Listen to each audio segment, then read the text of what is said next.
আসো মামা আসো।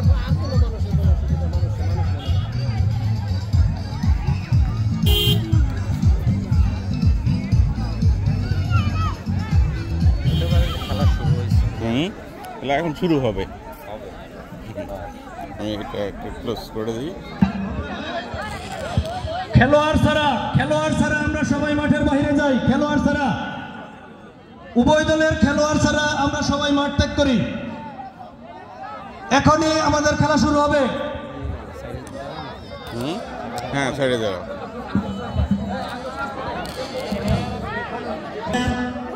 একুবরে আর রাজুল আনো তোমরা,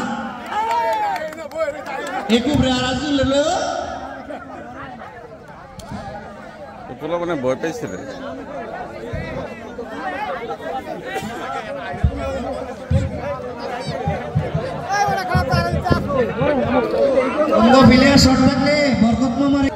পূর্ব পাশের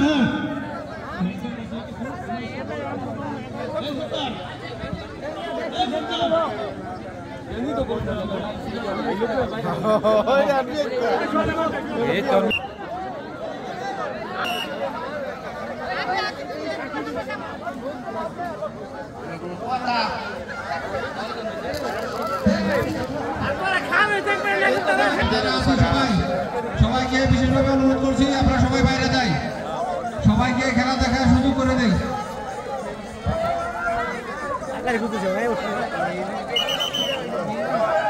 আমরা খেলোয়াড় ছাড়া সবাই বাইরে যাই এবং 3 জন রেফারি আছে, ওদের সিদ্ধান্ত চূড়ান্ত সিদ্ধান্ত।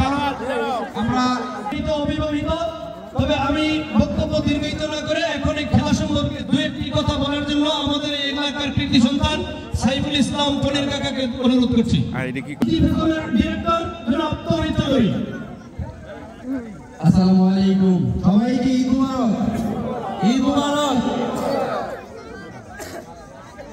উপস্থিত আমাদের বড় ভাই সাইফুল ইসলাম পনির ভাই, উপস্থিত সাত্তার ভাই, আরিফ, আমাদের মেম্বার আফজাল ভাই, আমাদের ফারুক ভাই, আমাদের মনিলাল দা সহ সবাইকে ধন্যবাদ। আমার ভাই সহ যারা উপস্থিত, বোরহান ভাই, যারা উপস্থিত সবাইকে ধন্যবাদ। মেরিন্দা সবসময় একটি আনন্দময় এবং শান্তিপূর্ণ এলাকা, বিগত দিনেও এটা ছিল। এইখানে এটা আজকে ঈদের দিন একটা বিনোদন হবে। আমি আশা করি যে আইসা বলছিলাম বিবাহিতরা নিশ্চিত জিতবে, কিন্তু এখন আমার কাছে মনে হচ্ছে না, এত সোজা না। তবে এটা যদি আশেপাশে থেকে একটা চিনান দেন বিবাহিতদের পক্ষে, তাহলে আমরা আছি। বিবাহিত আছি আমরা, দর্শক বিবাহিতদেরই বেশি, আর অবিবাহিত আছেন। আচ্ছা, যাই হোক, এটা কিন্তু শুধু খেলা না, এটা একটা আনন্দ, কেউ ব্যথা পাবে না। তবে অবশ্যই বিবাহিত অবিবাহিত মান ইজ্জতের ব্যাপার, বিষয়টা খেয়াল রাখবেন। বিবাহিত, আমি একদম বিবাহিত হয়ে পাড়া খেলা দেখছি, ওদেরকে বলছিলাম যে ভাই অতিথি